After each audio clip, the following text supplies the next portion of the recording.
चलिए रुक करते हैं बड़ी खबर का। रांची से बड़ी खबर आ रही है जहां कांग्रेस प्रदेश ऑफिस में हंगामे की खबर है। प्रदेश अध्यक्ष रामेश्वर उरांव के सामने ही हंगामा हो गया।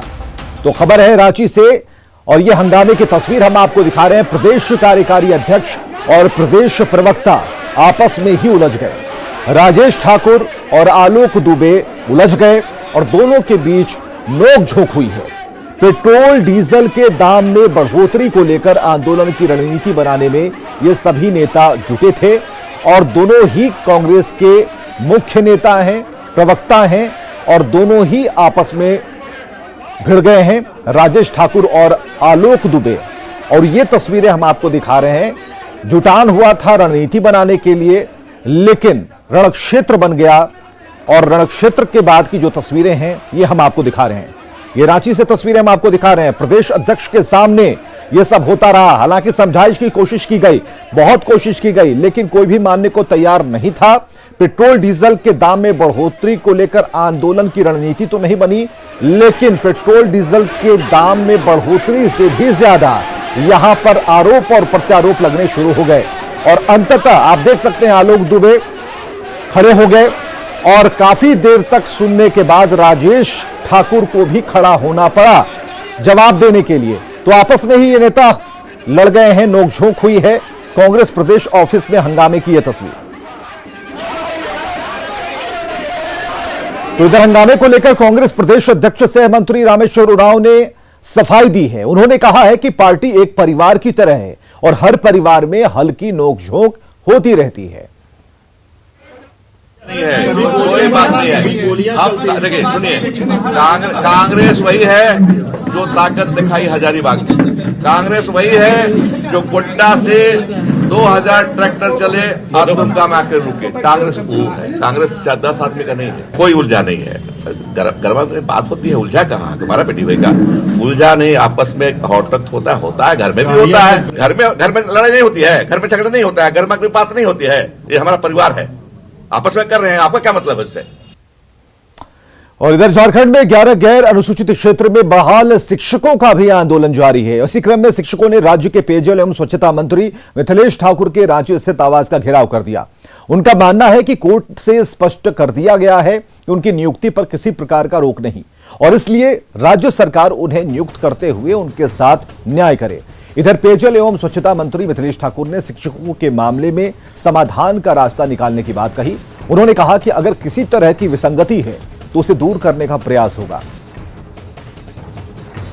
हम लोग हाई स्कूल शिक्षक नियुक्ति इतिहास नागरिक के गैर अनुसूचित जिला के अभ्यर्थी हैं, सफल अभ्यर्थी हैं सर।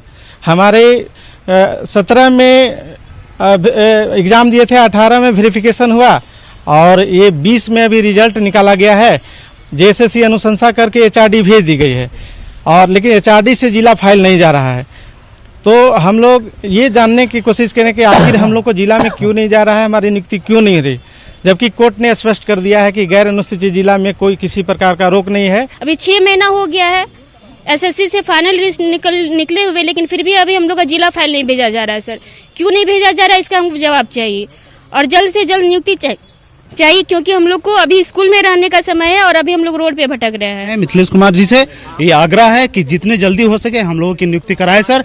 हम लोग मेंटली बहुत ही ये हो गए हैं, पैसों से एकदम बिल्कुल तंगी है, अपने घर चलाने के कगार पर हम लोग नहीं है, हम लोग सड़क पर आ गए हैं। तो हाथ जोड़ करके यही विनती है सर कि हम लोग का ज्वाइनिंग जल्द से जल्द। मैं इस पर अकादमिक सचिव से, मुख्य सचिव से बात करूंगा। माननीय मुख्यमंत्री से भी अगर जरूरत हुई तो माननीय मुख्यमंत्री से भी बात करके कि मुझे तो नहीं लगता कि ऐसा होना चाहिए। अगर हुआ है तो जरूर कुछ कारण होंगे, कुछ तकनीकी कारण होंगे जिसके कारण ऐसा निर्णय लेने को मजबूर होना पड़ा होगा। लेकिन आगे इन स्थितियों को सुधार लिया जाएगा। आगे जो भी विसंगति होगी सुधार कर, और मुझे पूरी उम्मीद है कि इन अभ्यर्थियों को न्याय मिलेगा। इधर देवघर से बड़ी खबर है जहां माणिकपुर के एक पेट्रोल पंप के कर्मचारी से 9,61,000 रुपए की लूट की गई है। बाइक सवार 3 अपराधियों ने लूट की इस घटना को अंजाम दिया। पेट्रोल पंप का कर्मचारी बैंक में पैसे जमा कराने जा रहा था और इसी दौरान इस घटना को लुटेरों ने अंजाम दिया है। साथ ही विरोध करने पर अपराधियों ने कर्मचारी को गोली भी मार दी। हालांकि पैसे लेकर भागने के दौरान अपराधियों की बाइक मौके पर ही छूट गई। जसीडीह थाने के रेल ओवरब्रिज के पास की यह घटना है। घायल कर्मचारी को सदर अस्पताल में भर्ती कराया गया है, जहां एसडीपीओ ने पहुंचकर घटना के बारे में उससे जानकारी ली और साथ ही अपराधियों का सुराग लगाने में पुलिस जुटी है। और ऋतुराज हमारे साथ, हमारे सहयोगी ऋतुराज, अब तक पुलिस को क्या पता चल पाया है? देखिए, पुलिस को इस घटनाक्रम में जो बाइक सवार जो अपराध कर्मी थे वो अपना बाइक छोड़कर भागे हैं, उसी बाइक को लेकर आगे की तफ्तीश में लगी हुई जितने भी आवाजाही वाले वाहन होते हैं, यातायात के जो भी वाहन हैं, उसकी जांच की जा रही है। बॉर्डरिंग इलाका पे लगातार चेकिंग चलाया जा रहा है और एसडीपीओ खुद इसकी मॉनिटरिंग कर रहे हैं और उन्हीं के नेतृत्व में जगह जगह अभियान चलाया जा रहा है और जितने भी थाना प्रभारी है उसको अलर्ट पर रख दिया गया है कि कहीं से भी कोई अपराधी अगर कोई गली में भी भागते हैं तो उस पर नजर रखें और अपने जितने भी उनके सूत्र हैं उनको भी एक्टिव कर दिया गया है। और ये जिस तरह से दिन दहाड़े ये घटना को अंजाम दिया गया है, पुलिस को चुनौती मिली है कि इस तरह के अपराध और भीड़ भाड़ वाले इलाके में हो रहे हैं, तो कहीं ना कहीं पुलिस की निष्क्रियता। चलिए, बहुत बहुत शुक्रिया ऋतुराज हमसे बातचीत के लिए, तमाम जानकारियों के लिए।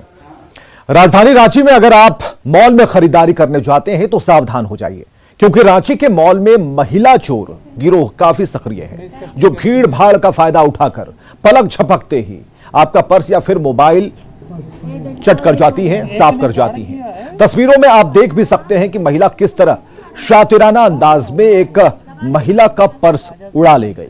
महिला चोर गिरोह काफी शातिर है और किसी को शक ना हो उसे देखते हुए अपने साथ गोद में बच्चे को भी लिए रहती है।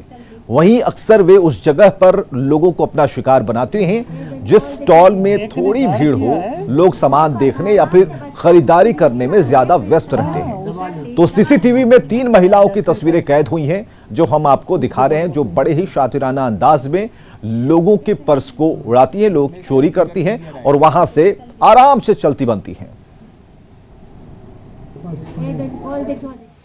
इधर राजधानी रांची में बच्चा चोरी के आरोप में एक महिला को स्थानीय लोगों ने धर दबोचा है। मामला है सदर थाने के गौस नगर इलाके का, जहां मोहल्ले के एक बच्चे को लेकर जब एक महिला भाग रही थी तो बच्चे की मां की नजर आरोपी महिला पर पड़ गई। मोहल्ले के लोगों ने आरोपी महिला को पकड़कर पुलिस के हवाले कर दिया है। आरोपी महिला ओडिशा की रहने वाली है। पिताजी का नाम भगवानो गेटिया है। भगवानो गेटिया नाम है? हाँ। वो गेटिया है सब कोई? हाँ। अच्छा, कहाँ का रहने वाले हैं? क्यों उठाए थे आप? नहीं मिलता। और यहाँ रुकेंगे एक छोटे से अंतराल के लिए। जमशेदपुर के एमजीएम अस्पताल की बदइंतजामी पर फिर गंभीर सवाल खड़े हुए हैं। एमजीएम में इलाज के अभाव में चक्रधरपुर की महिला की मौत हो गई थी। हाईकोर्ट ने इस मामले में संज्ञान लिया और इसके बाद झालसा सचिव और उनकी टीम एमजीएम पहुंची, जहां टीम ने अस्पताल अधीक्षक के साथ डॉक्टरों से भी घंटों पूछताछ की। साथ ही एमजीएम के बर्न वार्ड का भी जायजा लिया। अब टीम पूरी घटना की रिपोर्ट तैयार कर रही है।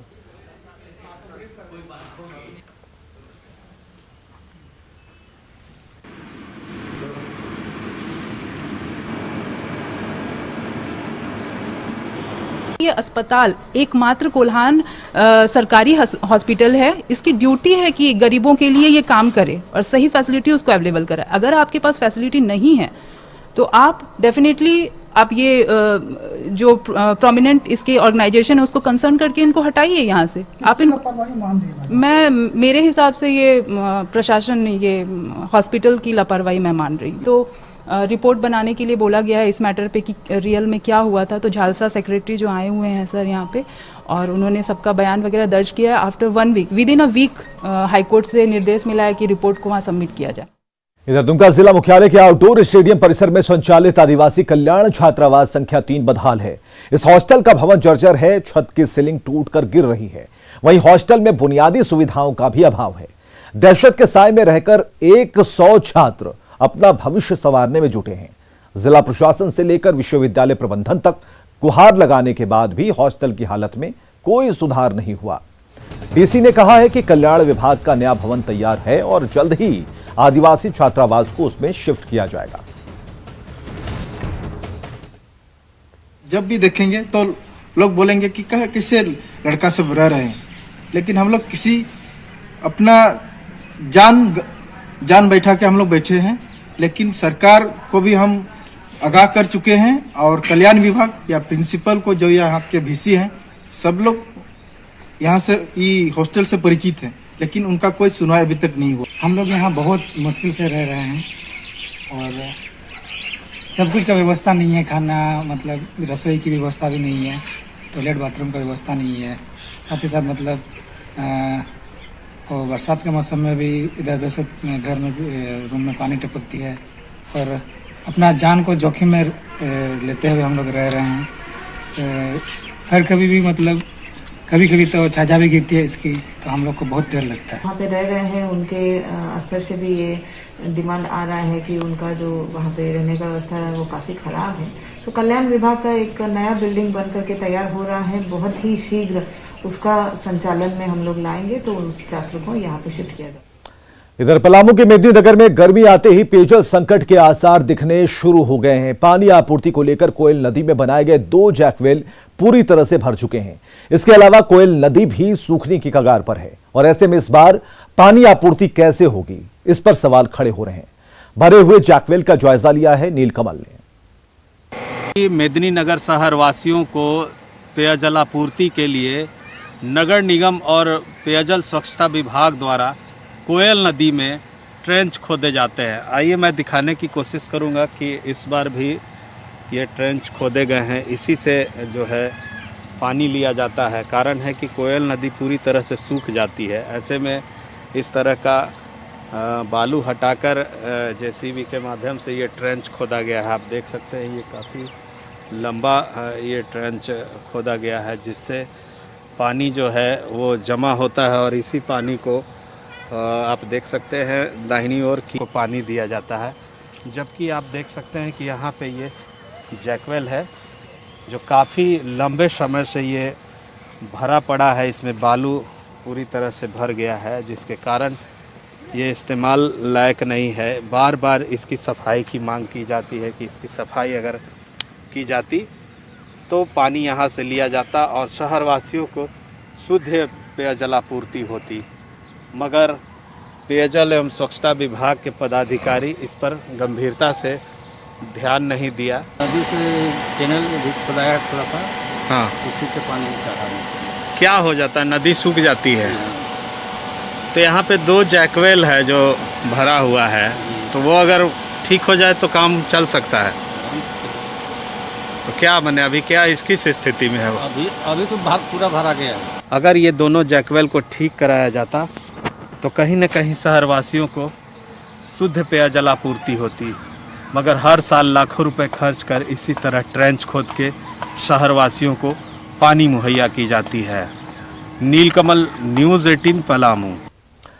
सरायकेला में इस बार आम के बंपर उत्पादन की बात कही जा रही है, उम्मीद जताई जा रही है और जिले में अधिकतर आम के जो पेड़ हैं मंजर से लदे हैं, जिसे देखकर किसानों के चेहरे खुल उठे हैं। अच्छी फसल की आस में किसान पूरी लगन से आम के पौधों की देखभाल में जुटे हैं। हालांकि मौसम में बदलाव को लेकर थोड़े सशंकित भी हैं। किसानों का कहना है कि आंधी तूफान और बारिश से बच गए तो इस साल आम का बंपर उत्पादन होगा। इस बार जिले में आम के काफी अच्छे मंजर आए हैं। आप तस्वीरों के जरिए देख सकते हैं कि आम का किस कदर बेहतर मंजर आया है। लगभग सारे पेड़ मंजर से लदे नजर आ रहे हैं। मंजर को देखकर किसानों के चेहरे खिल गए हैं और आम लोगों की भी उम्मीदें बढ़ गई हैं कि इस बार लोगों को आम का बेहतर स्वाद मिलेगा। हम यहाँ के किसान से ही जानना चाहेंगे कि उनको क्या उम्मीदें हैं, इस मंजर को देखकर उनको कितनी खुशी है।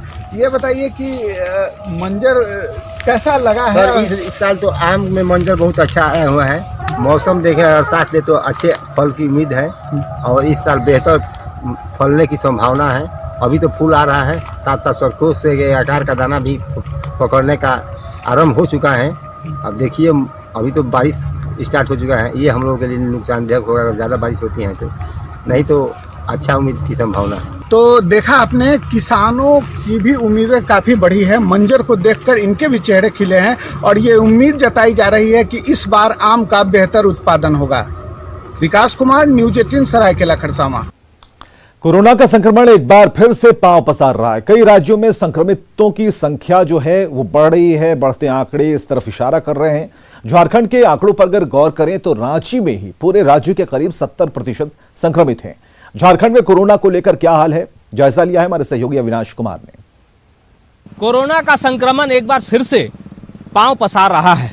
महाराष्ट्र से लेकर छत्तीसगढ़ तक की बात करें तो आंकड़ों में इजाफा इस ओर इशारा करने के लिए काफी है। झारखंड की भी तस्वीर इससे अलग नहीं है और झारखंड में राजधानी रांची की बात करें, रांची जिले की बात करें तो राज्य के कुल संक्रमितों की संख्या का 70% संक्रमित इसी जिले से पाए जाते हैं।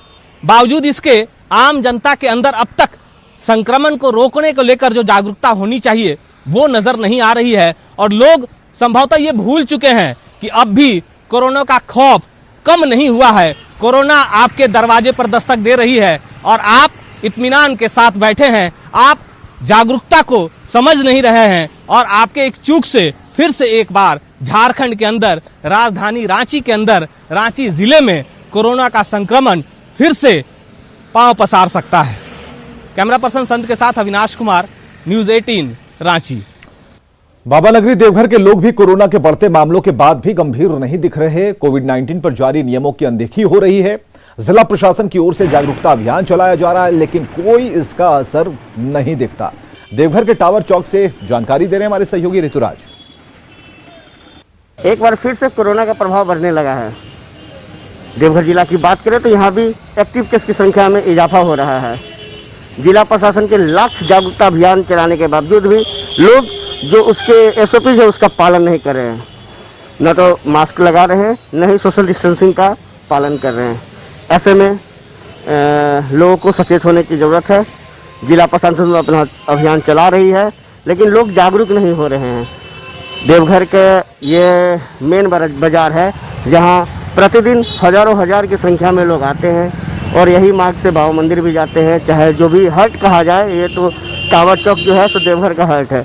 आप देख रहे हैं कि यहाँ पे 60% लोगों के पास मास्क नहीं है, सोशल डिस्टेंसिंग का पालन नहीं किया जा रहा है और जो इसके SOPs है उसका अनुपालन तो साफ तौर पर यहाँ पे उसका उल्लंघन तो हो ही रहा है। जिला प्रशासन को इस और सख्त कदम उठाने की आवश्यकता है ताकि जो कोरोना का प्रभाव है, जो कोरोना है उसका खात्मा हो सके। बाबा नगरी होने के कारण हजारों हजार की संख्या में प्रतिदिन लोग आते हैं। जिला प्रशासन के पास उनके जांच का कोई मुकम्मल व्यवस्था नहीं है। ऐसे में स्थानीय लोगों को सचेत रहने की ज़रूरत है और जिला प्रशासन की जो लगातार अभियान चलाया जा रहा है कि SOPs का पालन करें, SOPs का पालन करें, उसका पालन करना है ताकि कोरोना का खात्मा हो सके। ऋतुराज सिन्हा, न्यूज़ 18 देवघर। और आगे देखिए बहस बिहार की।